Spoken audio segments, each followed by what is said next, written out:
Andrew, hello, it's Chris Rawlins here. I'm visiting you this morning. I'm just calling to let you know that I'll be running about half an hour.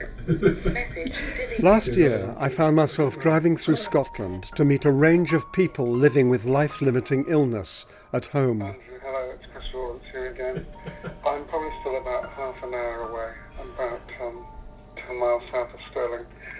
So I'll see you as soon as I can. My brief was to make a series of short films that explore what happens to family relationships when a life-limiting illness comes to stay. My hope was that in bringing these stories to the screen, people in similar situations could draw strength from seeing how others coped with such life-changing experiences. Many tales. I was also interested in revealing to those of us with little experience of death and dying the reality of life behind the closed curtains that hide illness in every community. From my own experience, when Mum said to me for the first time, this isn't something that's going to go away, I didn't ever think my life would be like this. I didn't ever think that I would have a dying parent. You know, it's not really something you think about, it's not something you expect to happen to you. But Three powerful stories emerged from my travels, demanding to be told. The Long Goodbye is the story of the Cook family from Bridge of Weir and shows the impact of a life-limiting illness on a young family. It almost feels like each time just before you go into surgery, you say goodbye. When Things Fall Apart is the story of Andrew and how multiple sclerosis eventually led to the breakdown of his 20-year marriage to his wife and carer, Catherine. That's what life's all about. You learn something new every day. It's a simple expression, but you do.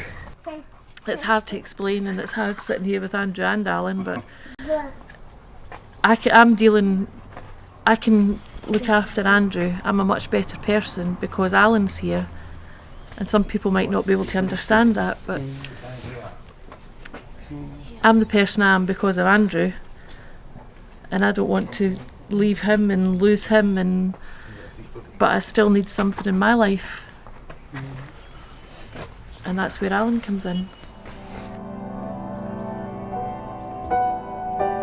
Lastly, The Way We Were is the story of Jack and his wife Dorothy, their encounter with a rare neurodegenerative illness called progressive supranuclear palsy, and their struggle to understand what it was. It's a horrible disease. I've never known anything as bad as it's a real horrible.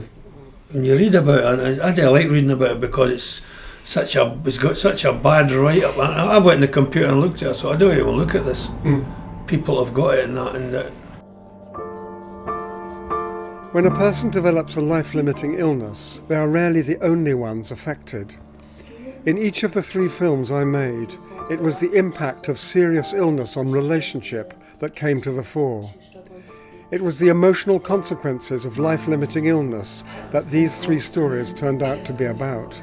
Have a spoonful, and that was. We couldn't even sit. But you do things for someone because you love them. And it started off just being, I had to help him put his socks and shoes on.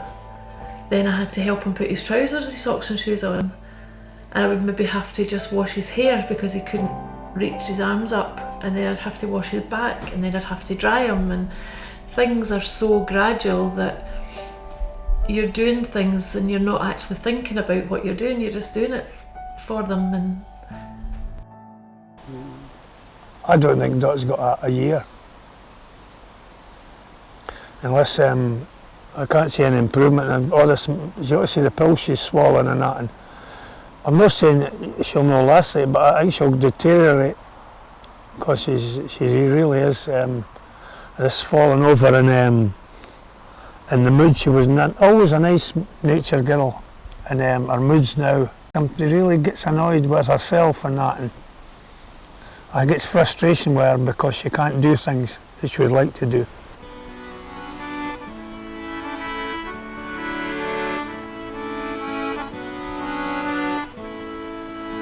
In the pages that follow on this site, you can view these stories as separate films or see them as broken down into shorts, grouped together by theme. And the fade, spring rhododendron, flowering pink and purple, dark red in the wild, all lie together with last winter's leaves fading out bronze.